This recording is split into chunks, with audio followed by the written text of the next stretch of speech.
Poursuivant sa 8e session, l'Assemblée nationale a discuté du projet d'amendement à la loi sur les activités de contrôle de l'Assemblée nationale et des conseils populaires. L'introduction de produits agricoles vietnamiens dans les systèmes de supermarchés à capitaux étrangers constitue une solution pour atteindre davantage de clients. La création d'un fonds pour préserver le centre-ville historique de Hanoï offre des perspectives prometteuses pour la protection du patrimoine culturel de la capitale.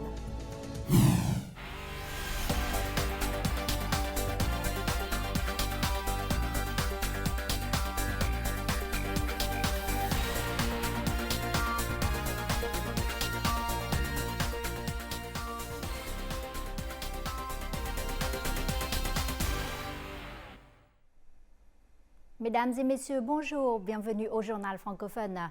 Ce vendredi matin, les députés ont discuté des modifications à apporter à la loi sur les activités de supervision de l'Assemblée nationale et des conseils populaires.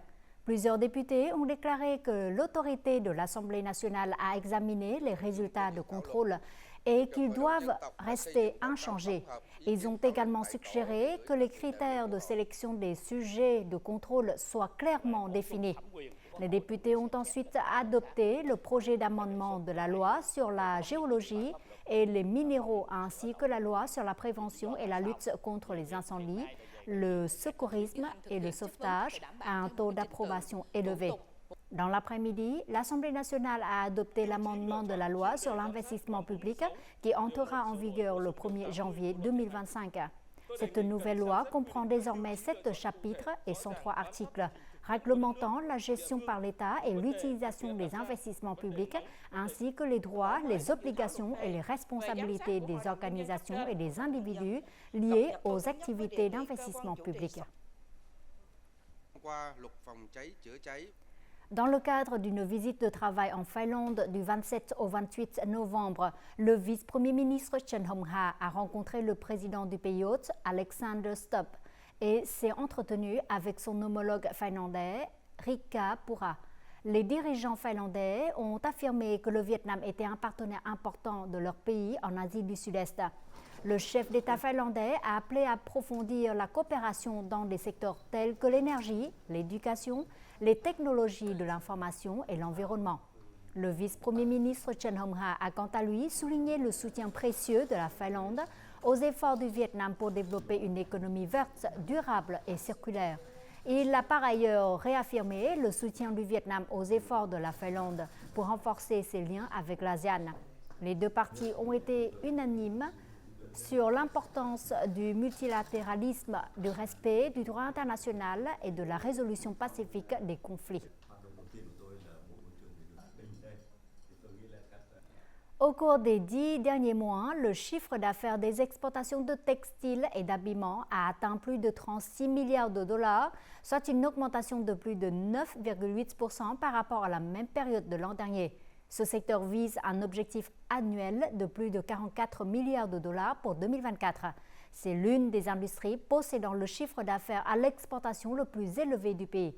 Cependant, selon l'Association vietnamienne du textile et de l'habillement, la valeur réelle des exportations par commande de textiles et de vêtements n'est pas élevée et les barrières commerciales ont augmenté. Cela nécessite alors une transformation du mode de production des entreprises. Il s'agit du premier centre de recherche et de développement de modèles 3D d'une marque de mode européenne située dans cette entreprise de textile. Grâce à cela, elle a pu signer des contrats directs avec les systèmes de vente au détail des grandes marques aux États-Unis, en France et en Allemagne. Avec la conception 3D, les clients peuvent voir directement le produit et choisir en fonction de leurs besoins. Nous avons davantage de produits qui génèrent des revenus. Le plus grand défi reste la dépendance aux matières premières extérieures. Les statistiques sur 10 mois montrent que le chiffre d'affaires des importations de textiles et de vêtements a augmenté de plus de 44%. Donc, l'utilisation de matériaux nationaux ou la production fermée et l'écologisation créeront de la valeur ajoutée pour les produits. C'est une exigence des principaux partenaires de la chaîne d'approvisionnement. Pour qu'une entreprise participe à la chaîne d'approvisionnement mondiale de Decathlon, elle doit accroître sa compétitivité grâce à la qualité, au prix et au développement vert et durable. La tendance générale actuelle est que les grands marchés continuent d'appliquer des barrières commerciales en termes de technique, d'environnement et de responsabilité sociale, ce qui augmentera les coûts de mise en conformité, rendant plus difficile pour les entreprises d'être compétitives sur les prix. Avec les taux d'imposition attendus appliqués à certains pays, les prix des vêtements augmenteront d'environ 20,6%. Donc, l'industrie textile doit continuer à se spécialiser, à améliorer la structure des produits et à se concentrer sur le développement de produits à haute valeur ajoutée. Selon les agences commerciales vietnamiennes à l'étranger, la proportion de produits textiles et d'habillement made in Vietnam sur les marchés d'exportation se situe toujours dans le groupe supérieur. Les opportunités sont toujours là si les entreprises savent en profiter. Les entreprises doivent s'associer pour produire conjointement certaines gammes de produits ou étapes fortes de la chaîne d'approvisionnement afin d'augmenter la valeur des exportations. Ces dernières années, de nombreux produits agricoles vietnamiens ont pénétré des marchés difficiles. Outre l'exportation directe, l'introduction de produits dans les systèmes de supermarchés à capitaux étrangers est également une solution pour atteindre davantage de clients. Les produits de qualité sont non seulement vendus au niveau national, mais également distribués dans les supermarchés du monde entier. La qualité est la première exigence pour les entreprises vietnamiennes qui souhaitent adopter cette méthode commerciale. Les hypermarchés de ce système de vente au détail japonais accueillent chaque jour des milliers de clients. La marque japonaise rassure les consommateurs sur la qualité et la variété des produits. Je fais souvent mes achats dans ce supermarché, car la qualité des produits est toujours garantie. Je me soucie de l'origine et de savoir si la qualité des produits est déclarée ou non par des agences réputées.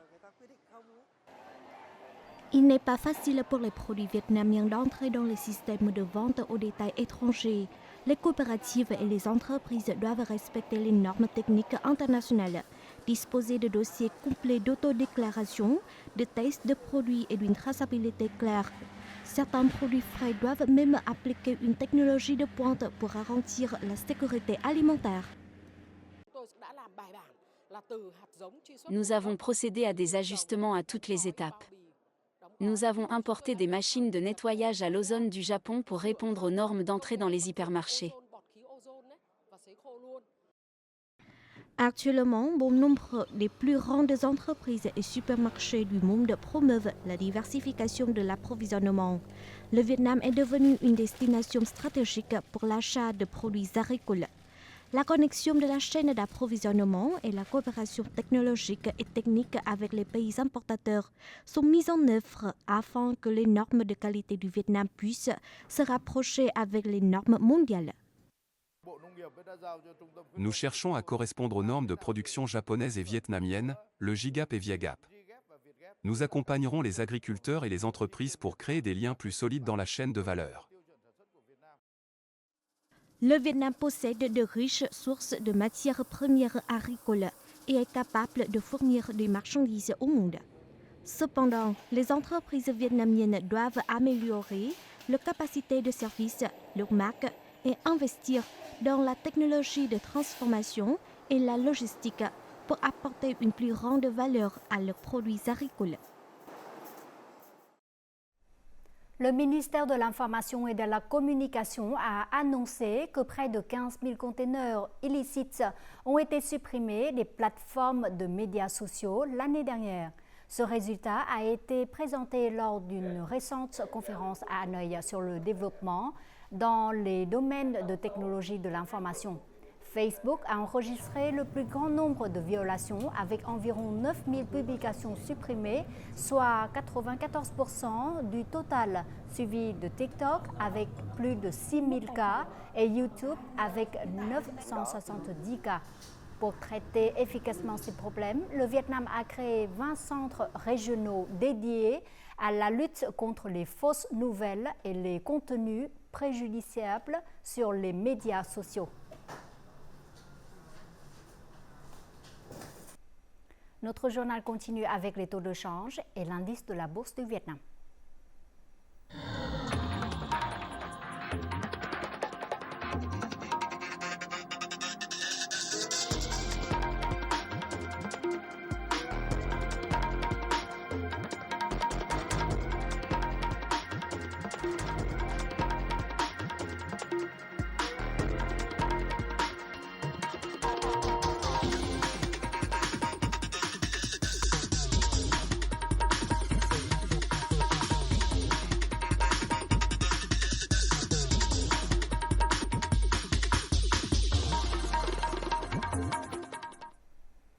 La campagne Déchets propres, beaux cadeaux a été lancée ce vendredi à Ho Chi Minh Ville, encourageant les gens à échanger des déchets recyclables contre des cadeaux écologiques. L'événement rassemble de grandes marques qui contribuent aux efforts de collecte des déchets. Pendant 3 jours, les participants peuvent visiter 16 stands proposant diverses activités de recyclage, telles que la décoration de bouteilles en verre et en plastique. Ils sont encouragés à apporter des déchets triés en échange de cadeaux attrayants comme des souvenirs, des imperméables, des sacs réutilisables, des cahiers, des bonbons de réduction pour les achats. L'événement vise à motiver les changements dans les habitudes des consommateurs et à sensibiliser au recyclage. À un peu plus de 2 mois du tête, la gare de Saigon rapporte que près de 9000 billets de train sont encore disponibles pour les trajets au départ de gare de Saigon, Di An et Bien Hoa vers des destinations entre Nha Trang et Hanoï. Ces billets sont valables pour les départs des 28 et 29e jours du calendrier lunaire, alors que les billets pour les dates antérieures sont épuisés. Les billets post-tête restent largement disponibles pour diverses dates et destinations. L'autorité ferroviaire exhorte les passagers à vérifier soigneusement les détails de leurs billets pour éviter d'acheter des contrefaçons. Le district de Hoan Kiem accueillera divers événements culturels et artistiques le samedi soir 30 novembre pour célébrer le 20e anniversaire de la reconnaissance du vieux quartier de Hanoï comme site patrimoine national. Du vendredi au dimanche 1er décembre, les visiteurs pourront profiter de spectacles artistiques, d'expositions et de démonstrations d'artisanat traditionnel autour du lac de Hoan Kiem. Hanoï compte près de 6000 vestiges historiques et culturels. La protection et la préservation de ces biens culturels nécessitent des ressources importantes. Alors que le budget national reste limité, il est donc nécessaire de mobiliser efficacement les ressources sociales. La loi modifiée sur la capitale autorise la création d'un fonds pour préserver le centre-ville historique de Hanoï et cela offre des perspectives prometteuses pour la protection et la promotion du patrimoine culturel de Hanoï. Le centre culturel et artistique de Hang Buom, autrefois un jardin d'enfants, était tombé en désuétude. Grâce à un effort collaboratif entre les autorités et les citoyens, le bâtiment a subi une restauration de 3 ans et a été transformé en un centre d'exposition. La restauration des sites historiques nécessite un investissement conjoint du gouvernement et de la population. Lorsqu'il y a unité et collaboration, le gouvernement doit veiller à ce que ces sites soient restaurés dans leur état d'origine, sur la base des photographies historiques. Ce n'est qu'un des près de 600 projets nécessitant une restauration à Hanoï entre 2021 et 2025. Comme le budget national est limité, des politiques visant à mobiliser efficacement les ressources sociales sont nécessaires. La clause 11 de l'article 20 de la loi sur la capitale autorise le comité populaire de la ville à créer un fonds pour la préservation du centre-ville historique. Le fonds proviendra de diverses sources, notamment du budget et des ressources d'organisation et d'individus de la société. Les ressources provenant du soutien communautaire sont principalement destinées aux sites religieux et spirituels. Les contributions actuelles se présentent généralement sous la forme de dons directs au projet ou de dons de matériaux et de main-d'œuvre pour la construction. Cependant, nous espérons que ce fonds sera financé par des contributions monétaires, ce qui permettra une utilisation plus proactive et plus flexible des ressources pour la restauration des sites patrimoniaux. La mobilisation des ressources sociales pour les activités culturelles a toujours été une politique constante du parti et de l'État, en particulier compte tenu de l'économie de marché actuelle et des ressources gouvernementales limitées. Le soutien communautaire doit être considéré comme une ressource complémentaire essentielle, en particulier dans les domaines culturels.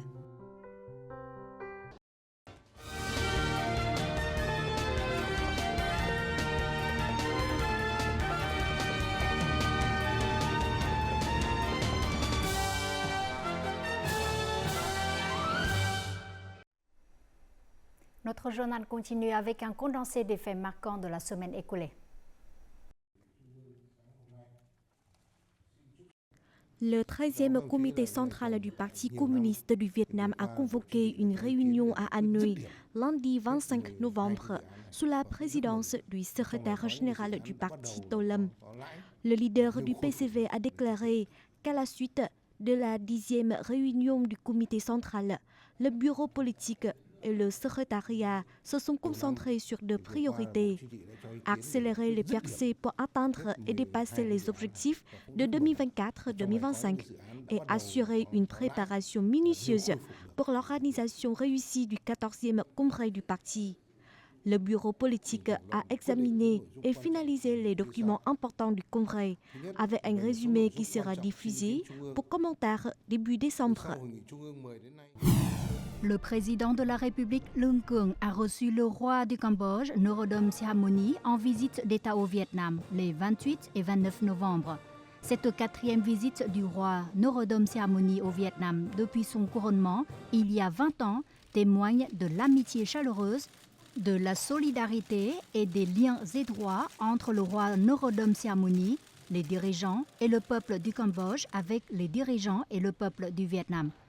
Lors de leur entretien après la cérémonie, les deux parties ont convenu de promouvoir le développement des relations bilatérales dans tous les domaines en accordant une attention particulière à une vaste campagne de communication afin que les jeunes générations des deux pays comprennent profondément l'attachement, la solidarité et la coopération entre les deux pays. Le président de la République de Bulgarie, Rumen Radev, et son épouse ont effectué leur visite officielle au Vietnam du 24 au 28 novembre. À la suite de la cérémonie, le président bulgare s'est entretenu avec son homologue vietnamien Lương Cường. Les deux dirigeants ont discuté en détail des orientations stratégiques et des mesures concrètes visant à intensifier la collaboration et à élever les relations à l'avenir. En plus d'intensifier les contacts et les échanges à tous les échelons, ils ont identifié le commerce et l'investissement comme des piliers fondamentaux des relations bilatérales. Un accent particulier sera mis sur la coopération dans les secteurs d'excellence bulgares, notamment les technologies de l'information et les industries de sous-traitance. À l'issue de l'entretien, les présidents ont assisté à la signature d'accords de coopération dans divers domaines. Le Premier ministre Phạm Minh Chính a participé le 27 novembre au 7e sommet des affaires Vietnam-États-Unis. Lors de son allocution, Phạm Minh Chính a encouragé les entreprises des deux nations à approfondir leur collaboration dans l'esprit de bénéfices mutuels et risques partagés.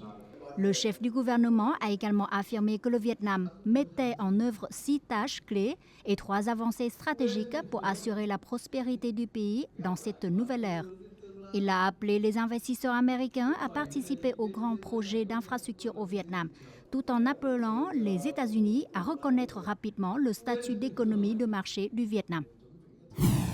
Poursuivant le programme de travail de sa 8e session de la 15e législature, l'Assemblée nationale a travaillé cette semaine sur le rapport de la prévention et de la lutte contre la criminalité et les violations de la loi, le travail de prévention et de lutte contre la corruption 2024.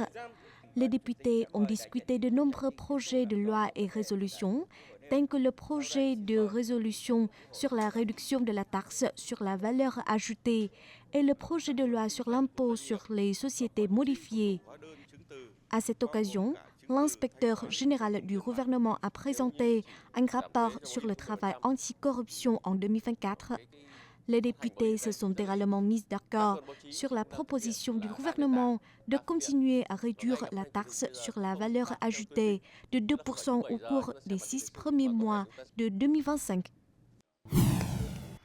Ces derniers jours, dans les localités de Thừa Thiên Huế, Quảng Ngãi et Bình Định au centre, de fortes pluies ont provoqué des glissements de terrain, des inondations et des perturbations de la circulation. Certaines zones résidentielles sont isolées, affectant la production, la vie et les activités des habitants. Face à cette situation, le Premier ministre Phạm Minh Chính a envoyé une dépêche aux ministères et localités leur demandant de suivre de près la situation, de diriger et de déployer de manière proactive les mesures de réponse aux catastrophes naturelles afin d'en minimiser les dommages. Le 3e festival de Ninh Bình s'est officiellement ouvert le 24 novembre sur la place Đinh Tiên Hoàng Đế dans la ville de Ninh Bình, en présence du chef de la commission des relations extérieures, Lê Hoài Trung. L'ouverture a été marquée par un programme artistique intitulé « L'âge d'or de l'ancienne capitale ». Grâce à ce festival, Ninh Bình vise à renforcer sa position de ville du patrimoine millénaire et à promouvoir sa culture et son peuple auprès des visiteurs nationaux et internationaux.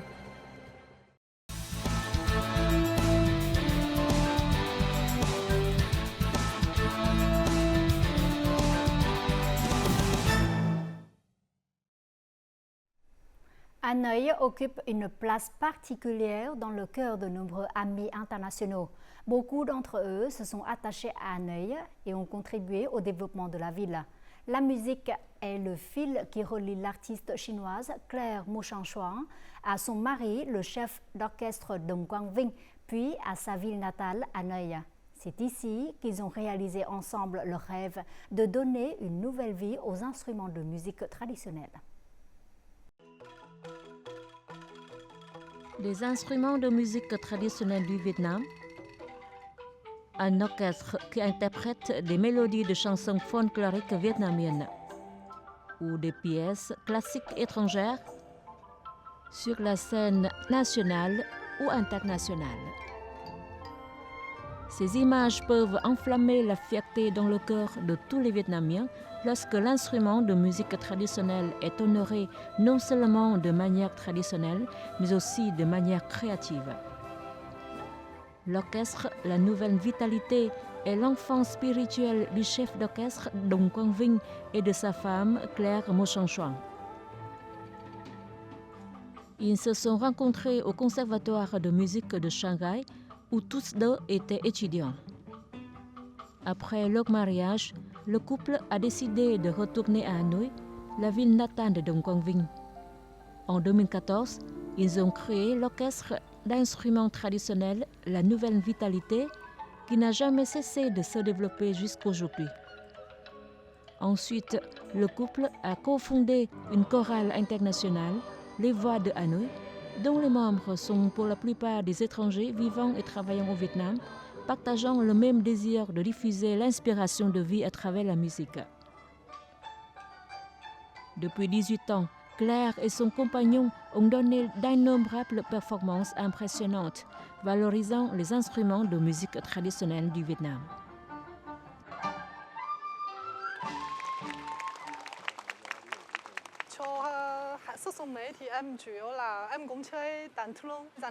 Dans l'orchestre La Nouvelle Vitalité, je joue du terrain. L'orchestre réunit 40 artistes de musique traditionnelle. Moi et 7 autres personnes faisons partie du groupe d'instruments de bambou. Dans la chorale Hanoï Voices, je joue du piano avec les interprétations.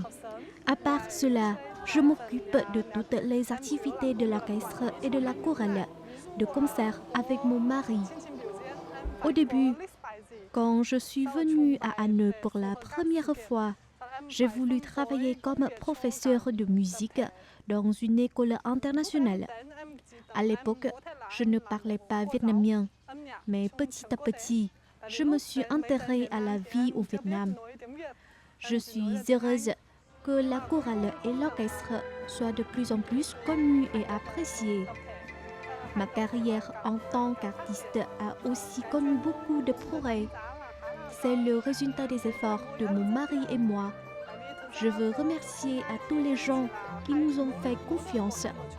L'orchestre de la Nouvelle Vitalité est souvent invité à des échanges culturels et de grands événements du Vietnam à l'étranger.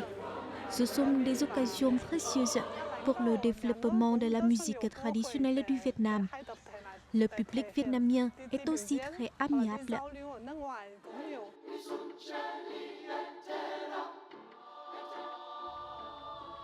En 2016, Vinh et Claire ont fondé la chorale Les Voix de Hanoï avec un message. Hanoï est la capitale du Vietnam avec une culture millénaire. Hanoï est également la convergence des cultures orientales et occidentales où vivent et travaillent de nombreux amis internationaux. De 14 membres à l'origine, la chorale compte désormais jusqu'à 50 personnes, dont la plupart sont des expatriés étrangers. Sous la direction de Vinh et Claire, tous les membres de la chorale apprécient chaque occasion de se produire sur la scène, de pouvoir chanter les mélodies qu'ils aiment et de les faire aimer au public.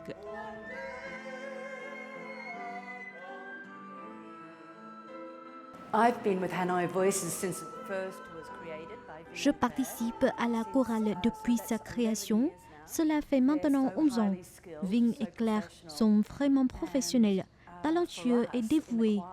Nous sommes vraiment fiers d'être membres de la chorale Hanoi Voices.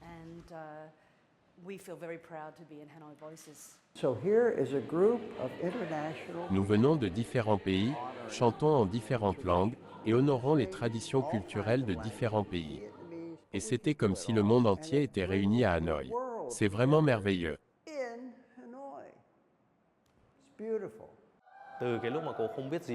D'une personne qui ne savait rien du Vietnam, elle est tombée amoureuse du Vietnam. Elle est heureuse de travailler avec des Vietnamiens et de découvrir la beauté des instruments de musique traditionnels du Vietnam. Je pense que la musique est le lien étroit qui nous réunit, pour toujours.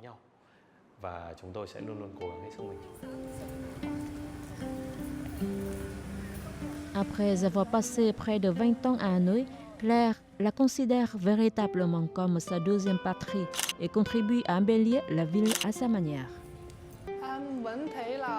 Pour moi, Hanoï possède une culture très riche et profonde. J'adore le vieux quartier.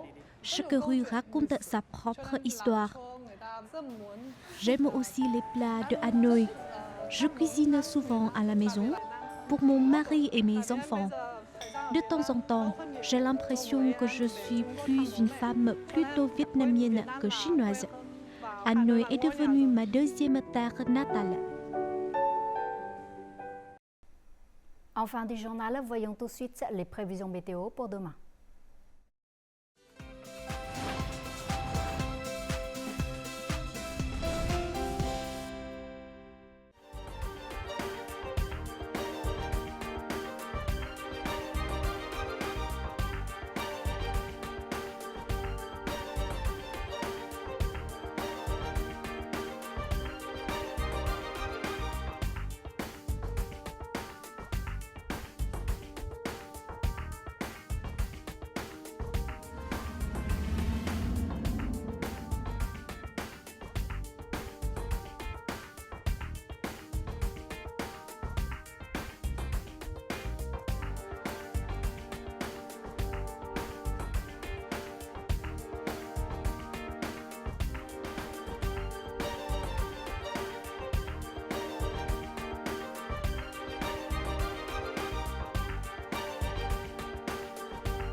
Les informations sur la météo a clôturé notre journal. Merci pour votre fidélité. Très bon week-end à vous tous et à la semaine prochaine.